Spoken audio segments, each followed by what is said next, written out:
ये जितने भी अपराध पाप होते हैं इसी बुद्धि वाले से होते हैं। और ऐसी बुद्धि वालों के कोई सींग नहीं होते, और ऐसी बुद्धि सबके होती है। हां, कोई अपनी शत बुद्धि से ऐसी बुद्धि को दबा करके धीरे धीरे नष्ट कर देता है, और कोई अपनी ऐसी बुद्धि से सत बुद्धि को धीरे धीरे दबा देता है और राज्य हो जाता है असद बुद्धि का। सुमति कुमति सबके उर राहे, इसे कुमति कहते हैं।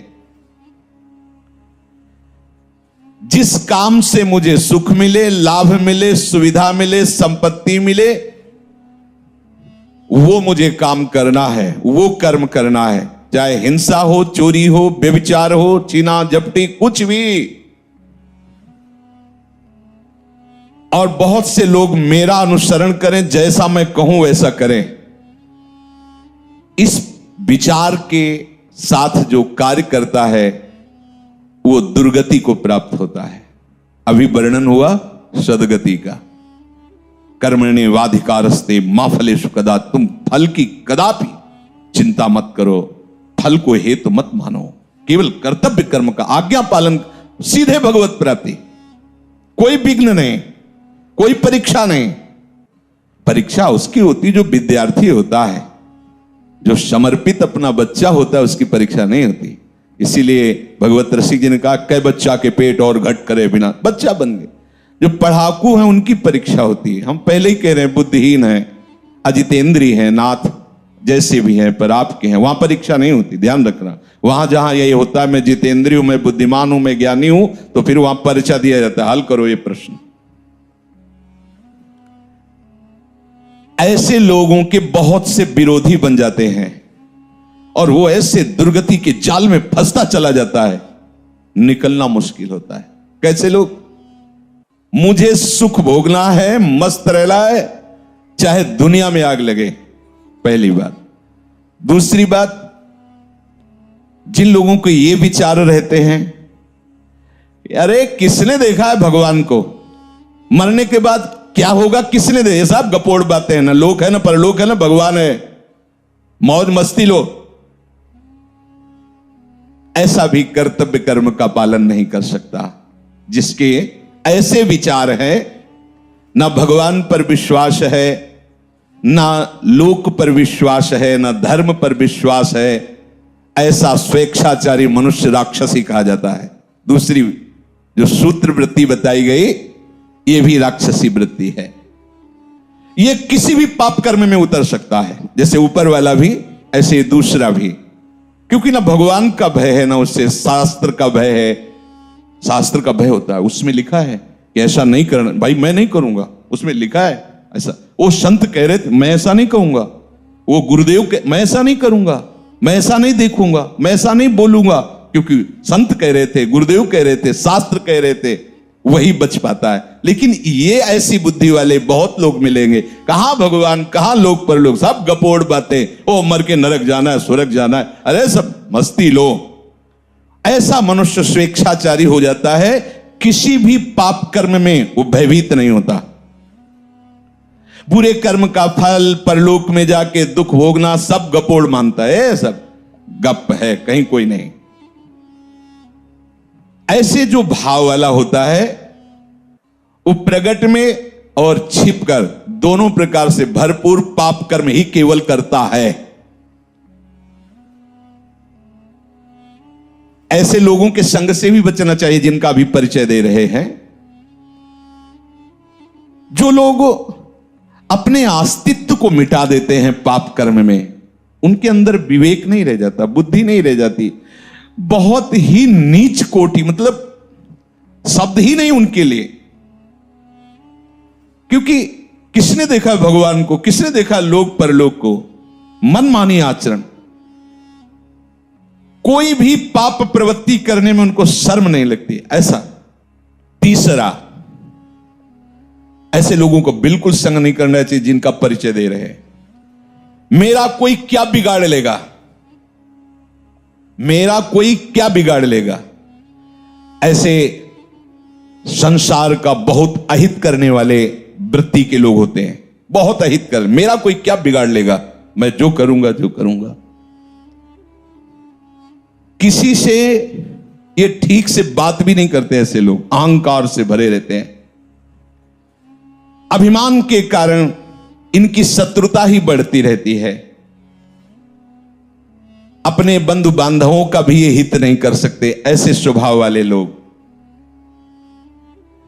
ये फलस्वरूप सबसे घृणा करते हैं और स्वयं सबके घृणा के पात्र बन जाते हैं। ये केवल अपने अभिमान की पुष्टता के लिए ही कर्म करते, जो करने की भावना भी बनती है। तो ऐसे लोगों से दूर रहना चाहिए। चौथे, क्या करूं, मैं तो निरुपाय हूं, सुनता तो हूं शास्त्र की बात, भजन करना चाहिए, सत्य से चलना चाहिए, व्यभिचार नहीं करना चाहिए, चोरी नहीं करना चाहिए, समझता हूं, पर मैं ऐसा कभी कर नहीं पाऊंगा। वो तो कोई अवतारी पुरुष होते हैं जो भजन आदि करते हैं, हम लोगों के तो और बस विषय सेवन, ये थोड़ा सा, इनकी थोड़ा सा बुद्धि प्रकाशित है। वो इतना तो मानते हैं कि जो शास्त्र और संतजन कह रहे हैं सत्य है, पर मैं ये कर नहीं पाऊंगा। ये भी चौथे नंबर पे हैं। ऐसे लोगों का भी संग नहीं करना चाहिए। भाई मेरे से भजन होता नहीं है, हाँ ठीक है, भजन करना वो संत महात्माओं का काम है, हमारा काम नहीं है। हमारा काम है केवल माया प्रपंच में फंसे रहना। तो ऐसे भी लोगों का संग नहीं कर, ऐसे लोग भी वो कर्तव्य कर्म का पालन नहीं कर सकते। क्या करूं, मैं तो लाचार हूं, पता नहीं कौन मेरे सिर पर बैठ जाता है और मुझसे ये सब करवा लेता है। मैं करना तो नहीं चाहता, पर पता नहीं कैसे हो जाता है। और बहुत सी जिम्मेवारियां हमारे ऊपर हैं, ये सब शास्त्र की बातें मैं नहीं कर पाऊंगा। हाँ, अगर कोई भगवत प्राप्ति है तो महात्माओं के लिए है, हम जैसे गृहस्थों के लिए तो नहीं।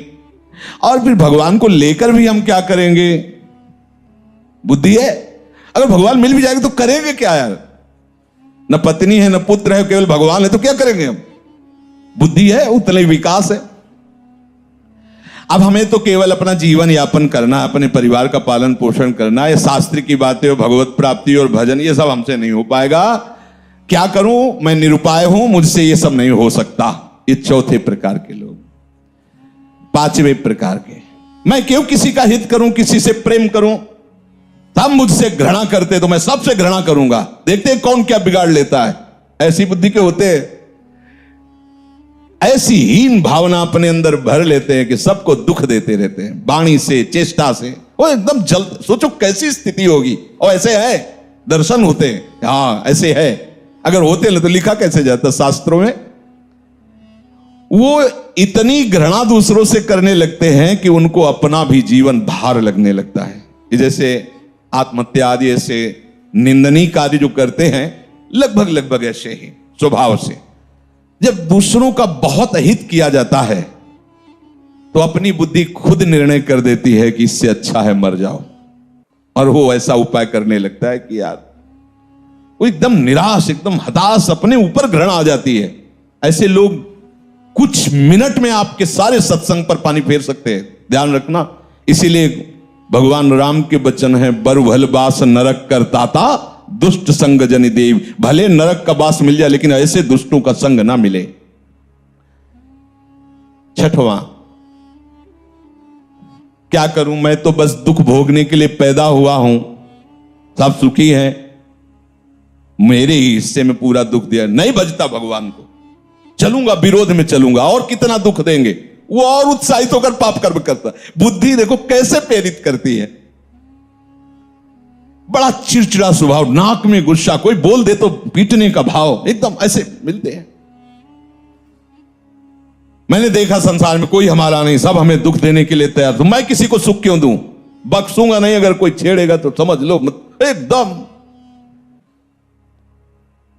उदासी, निराशा, क्रोध, उद्विग्नता, मस्तिष्क विकृति, उन्माद, ये इसके मित्र होते हैं ऐसे लोगों के। सातवां, जगत में कोई भी अच्छा नहीं, सब दुष्ट स्वभाव वाले, बुरे गंदे लोग हैं, कोई अच्छा नहीं। फिर मैं इनके साथ अच्छाई क्यों करूं, जो जैसा होता वो वैसे ही करना चाहिए। दुष्टों के साथ दुष्टता ही करूंगा। ऐसे भी है ऐसे भी। वो जिसको देखो उसमें दोष ही निकालेंगे, कहीं भी गुण बुद्धि उनकी नहीं होती। अतएव न वो अपना भला करते, न वो दूसरों का भला होने देते हैं। 8वां, मुझे ऐसे कार्य करना चाहिए कि अंदर से भले मैं वैसा नहीं हूं, लेकिन लोग मुझे ये कहें कि बहुत बढ़िया है। ऐसे ये थोड़ा सुधार की तरफ है। इतनी तो बात समझ में आ गई कि मुझे ऐसे कार्य करना चाहिए कि लोग कहें कि ये बढ़िया है। और घोर राक्षसी से तो थोड़ा मनुष्यता में आने, भले असलियत नहीं है पर कम से कम यश प्राप्ति के लिए प्रगट में ऐसा हिंसात्मक कार्य, दूसरों को भयानक दुख देने वाला कार्य नहीं करेंगे। ये 8वें सूत्र में कहा कि लोग मुझे अच्छा समझें, भले मेरे में अच्छाई नहीं पर मुझे ऐसे दिखावा करना है।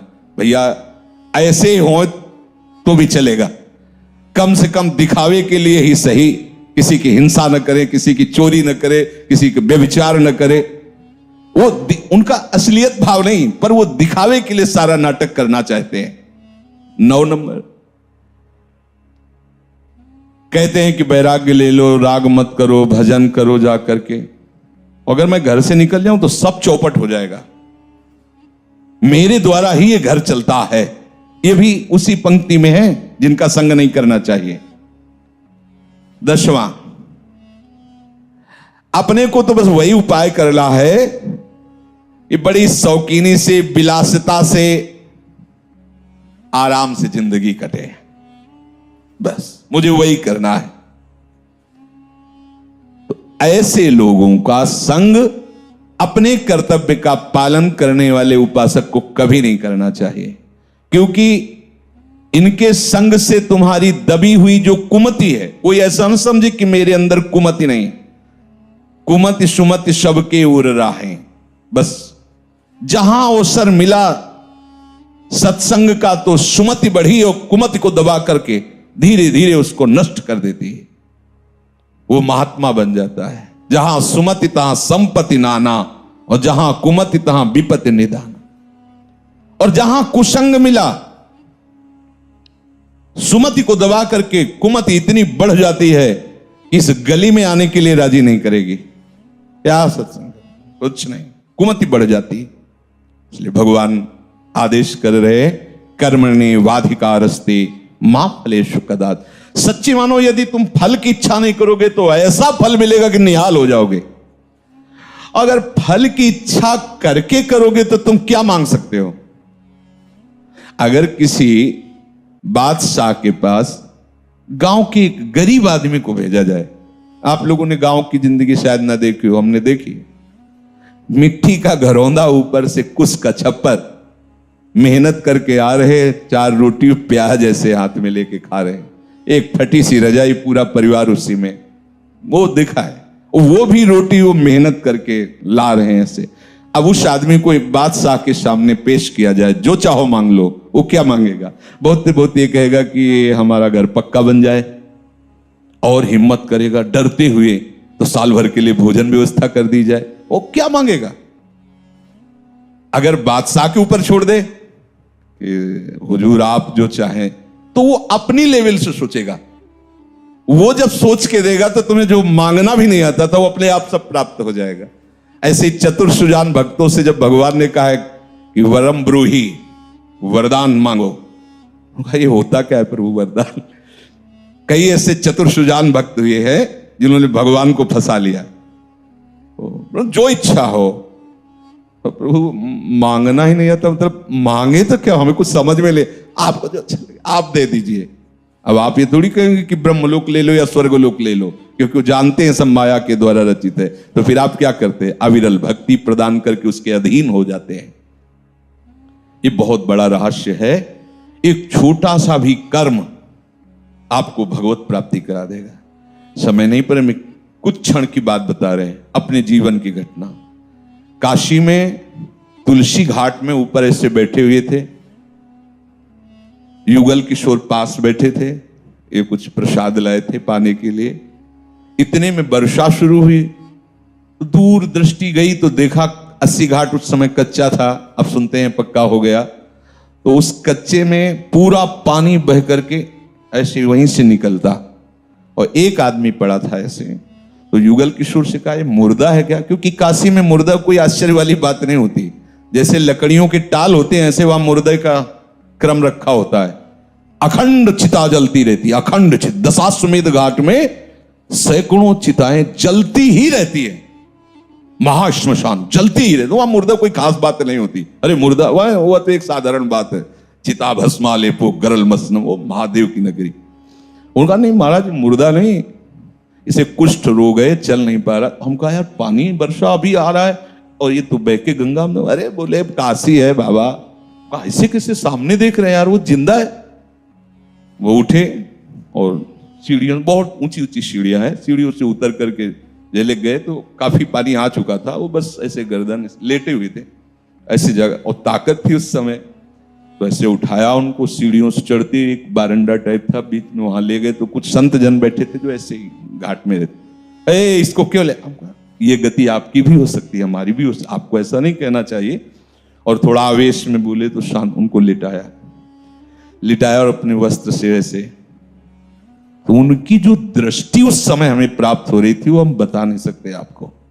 कुछ हो रहा था और ऐसा लग रहा था कुछ मेरे अंदर जा रहा है, मतलब एक अपार आनंद। वो जो दृष्टि से जो देख रहे, वो बोले तो कुछ नहीं, दृष्टि से जो ऐसे जब पूछ रहे थे उनके मुख और ऐसे, तो जो दृष्टि से देख रहे थे तो ऐसा लग रहा था कि हमारे आराध्य देव भगवान शिव ही मुझे देख रहे हैं।